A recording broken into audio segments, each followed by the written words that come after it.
On a more practical note, um, what was the moment that made you realize, I need to employ the first person? Okay, in our case, it's pretty much straightforward because regulations, of course, Yep. say that certain ratios, you need a number of educators with a number of children. Yeah. So as soon as we saw that there's a demand which is growing, then of course complications a bit came in because to choose the right staff members is quite a big thing, especially in this sector, because it is a service provision. So we have the premises, which is the product. We might have the curriculum, which may form part of the product, but at the end of the day, it is the educator who's giving the 90% again Yeah. of the service to the children, to the parents, and all of that. So yes, the flip from self-employed to growing your team is very challenging, and it is a completely different journey, in my opinion. But it is very satisfying as well. So yes, as soon as we saw that the demand was growing, I mean, it goes automatically that we need to employ different people. I used to do, again, the administration, being the educator, which was in a way simpler because I had full Yes, control. for sure. But yes, it's much more interesting and to work with like-minded people as well, and even on a level of support, and to evolve. You need to have people around you, of course, who are pushing the same vision and agenda. What role does your family play in this regard to support you in your business journey? Yeah, as I said, my daughter was my biggest motivation to start all of this. I have a lot of support. So if I set my mind into something, or I am working long hours, I can't go home and start everything from scratch. That would, in my opinion, would be overwhelming. So I think the division of roles is very, very important. Support is, I think it's crucial, because if someone close to you is not believing in the same idea, or if you need time to work, or you have certain chores to be done, if they're not done, there's a problem there. So yes, you have to limit and to balance. You can't be 100% in each and every place at the same time. So then again, the life skills and soft skills that everyone lately is aware that they're crucial, I think they play a vital role. Time management, for instance, in my day-to-day, if I did not have time management skills, I would definitely not do half of the things I do throughout the day.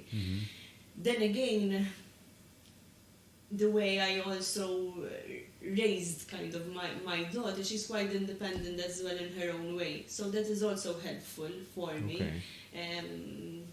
A simple example, if she starts her homework or finishes her homework by herself, that already gives me more time. For sure. But if I had to give, an instance, one-to-one attention during her after-school work, then I need to deduct that time from elsewhere. So yes, I think it's a matter of prioritizing as well, and then setting your routine and managing your time accordingly.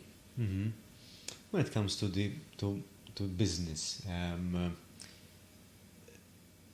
so when it comes to decision making of your business, what goes through your mind? So family, stakeholders, how do you process decision making with everything that is happening and with everything on your mind? How do you dedicate time to do research about a particular situation that you need to decide upon? Because obviously to do decision making, you need some room for creativity and problem solving. how do you find that time, and what keeps you inspired to? Yes. I don't believe I have a specific answer or a specific kind of procedure or system which I do. I think you mentioned it earlier. If you're passionate about the job or whatever you're doing, I think it comes a bit in a natural manner. But for sure, constant management meetings are a priority for me because... So communication. Yes, okay. Communication is definitely key. But across the board, because we do, for instance, the monthly staff goals, and I believe that, like when we discuss, so what happens during this month, what can we work more on, what were our strengths, but where do we need to guide more our team members, and that gives you automatically, you're evaluating your journey so far, and taking action to always, of course, strengthen and improve the path or even the guidance that we need to take. So I believe it depends on the situation, but I also think that into my role, somehow I have a sense of confidence about the subject. And I think feeling confident about the subject and feeling that you have the knowledge because of past experiences, because of what you studied and all of that will help you, of course, find better solutions. Because if you feel overwhelmed, insecure, or maybe that all the time you need to go and see what's out there, or I think that would diminish the creativity, because then again fear comes in, and with fear the creativity is, at least in my case, when I feel a bit overwhelmed, etc., creativity is lowered.